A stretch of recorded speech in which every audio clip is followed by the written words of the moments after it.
शिक्षक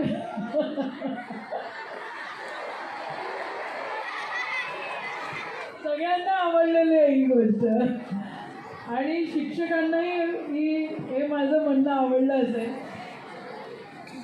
सन्माननीय जगदीश काका, या ठिकाणी खरंच सिपना कॉलेज म्हटल्यावर मी म्हटलं की आपल्याला जायचं आहे. मी दोनच गोष्टी विचारल्या अनिकेतला. म्हटलं जगदीश काका राहणार आहेत का रे बाबा कार्यक्रमाला, आणि विद्यार्थ्यांचा कार्यक्रम आहे. मग माझ्यासाठी त्या दोन्ही गोष्टी महत्त्वाच्या होत्या की विद्यार्थ्यांचा कार्यक्रम आहे आणि सिपना कॉलेजमध्ये आहे आणि जगदीश काका त्या ठिकाणी राहणार आहे. मी म्हटलं ओके डन, जाऊया. या निमित्तानं शिक्षक वर्गासोबत सुद्धा आपल्याला थोडंसं राजकारण शिकायला मिळतं.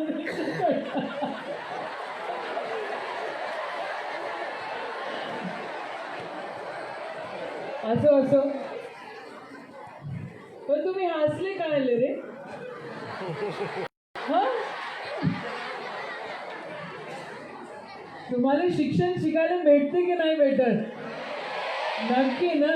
तर मी तर राजकारणाच्या गोष्टी केल्या, तुम्ही काय हसले? असो, या ठिकाणी उपस्थित आदरणीय आमचे पितृतुल्य सन्मान्य जगदीश काका, जिल्हा परिषदेचे CEO सन्मान्य ओम येडगे, सन्मान्य दिनकररावजी पाटील, दत्तात्रेयजी जगताप, सन्मान्य रवींद्रजी रमतकर, अंबादासजी पेंदोर, सन्मान्य श्रीमती निलिमाताई बसा लागेल आपल्याला, बसलोच नाही आपण. जरा करा लागेल आपल्याला, कसं व्यवस्थित करा लागेल जे काय करायचं आहे. आणि तेजरावजी, संजयजी खेरडे या ठिकाणी उपस्थित, राजकुमार अवसरे, ललितजी चौधरी, अनिकेत, इथं कुचे सर पण दिसले मला. कुठे गेले कुचे सर? कुचे सर, अंकिता, निलेशभाई, उपस्थित सर्व म्हणजे जवळपास सगळे शिक्षक मंडळी माझ्या ओळखीचे आहेत. सर्व शिक्षिका पण माझ्या ओळखीच्या आहेत, जवळपास आहेत ओळखीच्या. काही लोक मला सल्ले देत असतात राजकारणाचे, त्याच्यामुळे आज या ठिकाणी मी पालकमंत्री म्हणून उपस्थित आहे. त्याचे सल्ले घेतले नसते तर मी अमरावतीची पालकमंत्री एखाद वेळेला झाली नसती. पण मलाच जर ते सल्ले एवढे कामाचे आहेत तर ते विद्यार्थ्यांच्या खूप मोठ्या कामाचे राहत असतील असंही या ठिकाणी म्हणावंसं वाटतं. इन्स्पायर अवॉर्ड हे खऱ्या अर्थानं आपल्या या ग्रामीण भागातल्या जिल्हा परिषदांमधल्या आणि बाकी सर्व शाळांमधल्या लेकरांना प्रोत्साहन देण्यासाठी आहे. आणि मी आता विचारत होती की काय कसं होतं, तर जवळपास 1001 मुलं पार्टिसिपेट करतात आणि 61 मुलांचं त्या ठिकाणी पार्टिसिपेशन मग दिल्लीमध्ये होतं. भरपूर पेटेंटसुद्धा या ठिकाणी केलेले आहेत आणि शहरांपेक्षा जास्त ग्रामीण भागामध्ये आपल्याला टॅलेंट सापडतो असं माझं मत इथं आहे. मी बघितलं छोटे पोरंसुद्धा नवीन योजना, वीज कशी वाचवायची, सांडपाण्याची व्यवस्था कशी करायची, शेतकऱ्यांची पोरं असतात आणि मग त्यांना ज्या अडचणी येतात त्या अडचणीला ती सर्व मंडळी समोरे घेऊन मग काहीतरी त्याच्यामध्ये उपाययोजना शोधण्याचा प्रयत्न करतात. आज सिपना कॉलेजने या ठिकाणी सगळं वेलकमिंग केलेलं आहे. त्यांचं खरंच महाराष्ट्र शासनाचं आणि केंद्र शासनाच्या तर्फे त्यांचं अभिनंदनच केलं पाहिजे. तसं तुमच्या कार्याचं जगदीश काका सगळ्यांना माहिती आहे की तुम्ही किती आहात आणि असतात. पुढच्या इलेक्शनचा फंडसुद्धा मला तुम्ही देणार आहात असं आता इथं घोषणा करायला काय हरकत नाही आहे. आणि पण ठीक आहे काका, मला त्यांनी आवर्जून एक गोष्ट इथं सांगितली की आम्ही या कार्यक्रमासाठी MIDCच्या मंडळींना सुद्धा बोलवलं होतं. ती मंडळी आली नाही आली तरी पण जी पोरं याच्यामध्ये प्रावीण्य मिळवतात, सहाय्याची गरज असेल ते MIDC मध्ये ज्या काही इंडस्ट्रीज आहे, जगदीश काका या ठिकाणी आहे, त्यांची संस्था या ठिकाणी आहे आणि मी देखील या ठिकाणी आहे, त्या लेकरांना नक्कीच आपण आर्थिक सहाय्य देऊ शकू असं या ठिकाणी आपल्या सर्वांच्या समोर घोषित करते. मी विचार करत होती तुमच्याशी काय बोलायचं, म्हटलं सुरुवात करूया. पिक्चर कोणी कोणी लेटेस्ट कोणता बघितला मला सांगा रे बाबांनो. हो,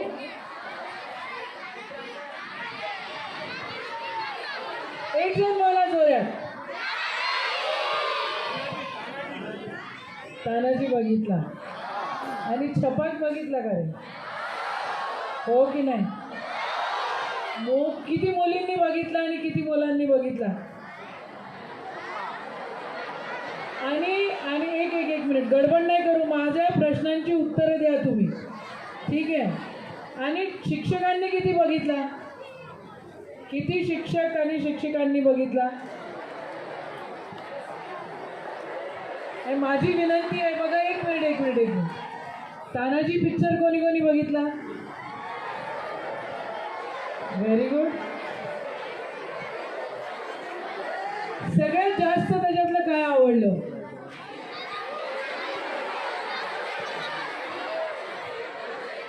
काय मला समजून नाही राहिलंय. काय आवडलं म्हणजे?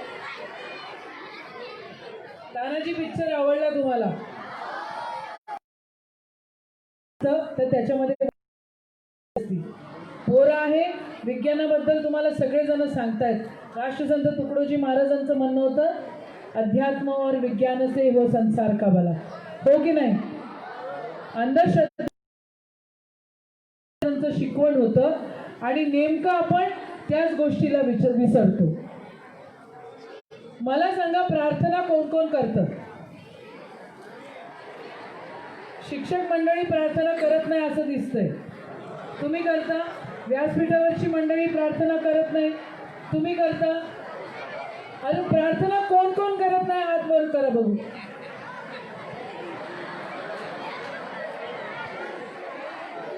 अफर्मेशनचा अर्थ कोणाकोणाला माहिती आहे सांगा बघू. अफर्मेशन मराठीत म्हटलं तर मग त्याला जप म्हणावं लागेल.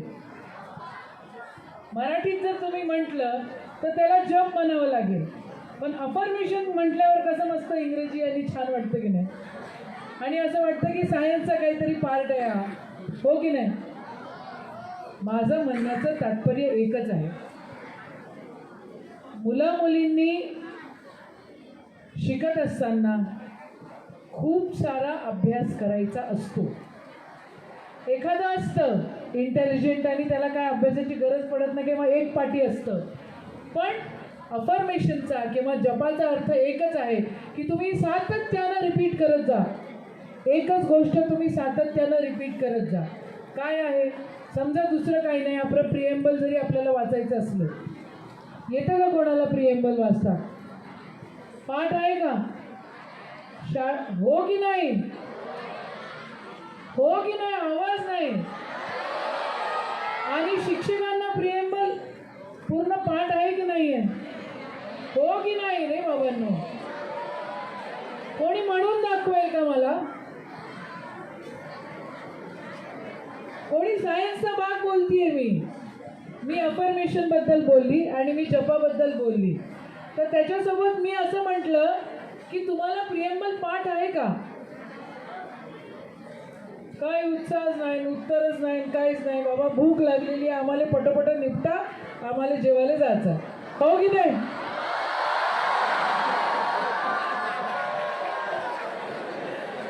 बघा गंमत कशी आहे. एखाद्या माणसाला एखाद्या गोष्टीचं वेड असलं तर भूक ताण सुद्धा तो बाजूला सारतो. पायथागोरसबद्दल मी आणि आत्ता काका बोलत होतो. मला आठवलं लहानपणीचं. अरे म्हटलं कोण आहे तो सायंटिस्ट? काका म्हटले माझ्यापेक्षा काकांचं वय दुप्पट असेल, पण त्यांना पायथागोरस आठवला.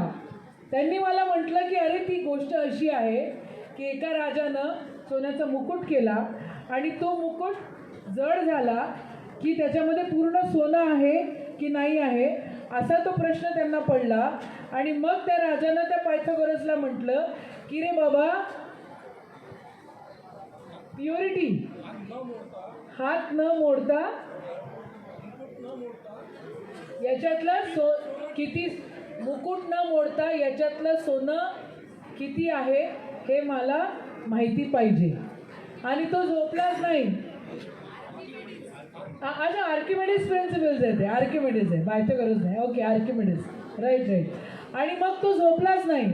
आणि मग तो रात्रभर चिंता करत राहिला की माझा आता गळा कापला जाणार आहे.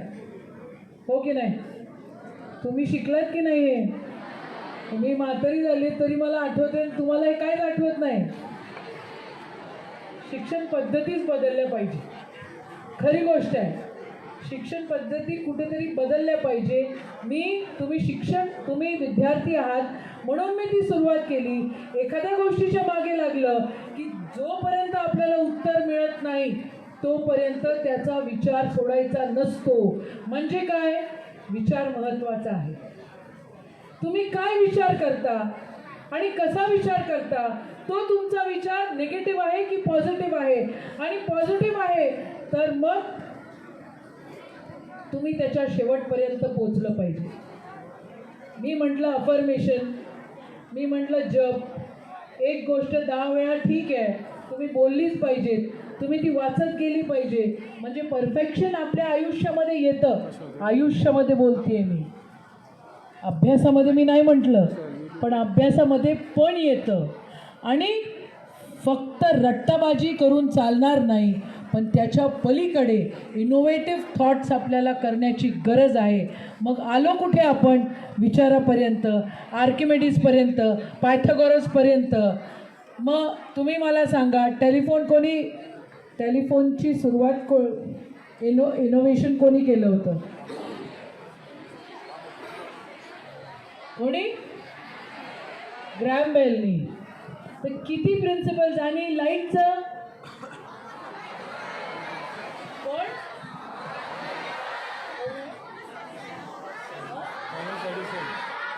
Thomas Edison. किती वेळा त्यांनी प्रयत्न केले असतील? How many times? More than 90 times.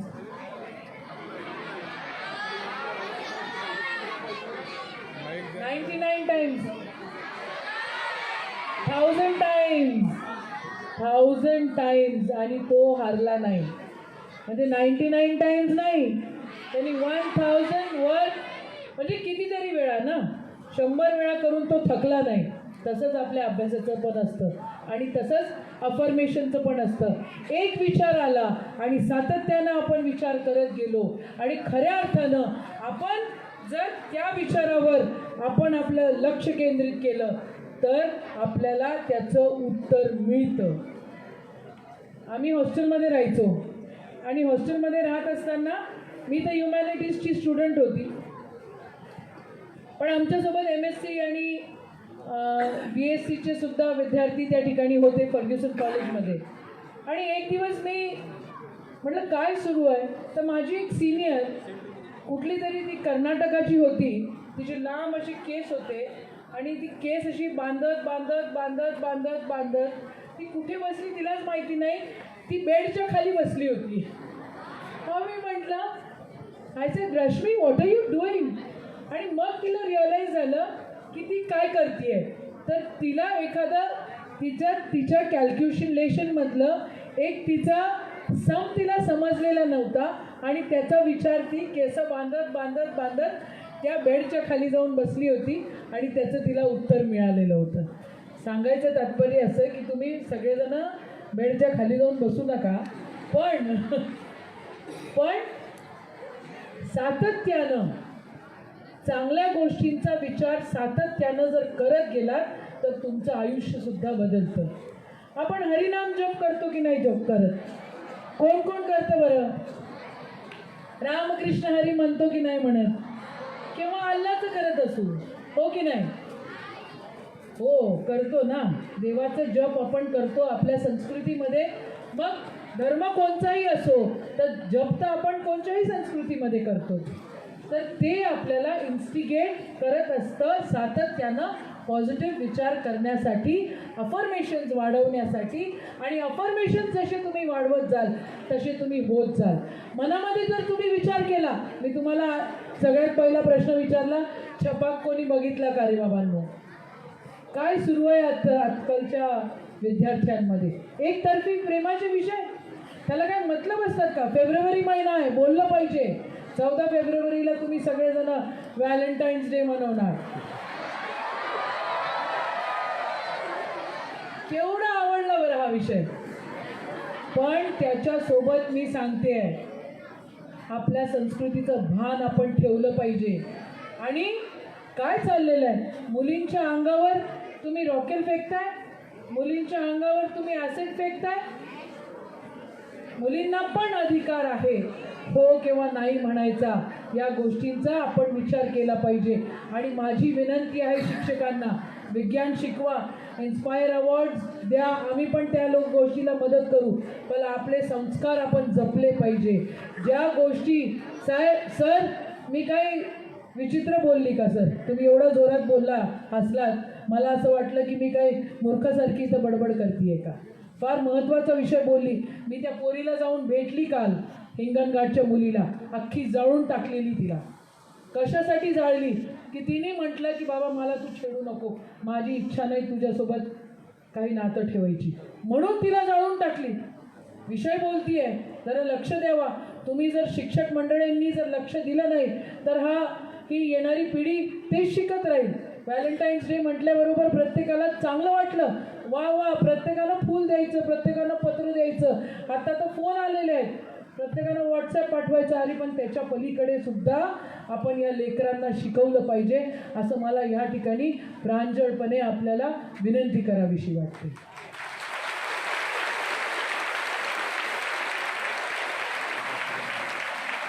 एक दुसऱ्याला जपलं पाहिजे, संस्कृती जपली पाहिजे.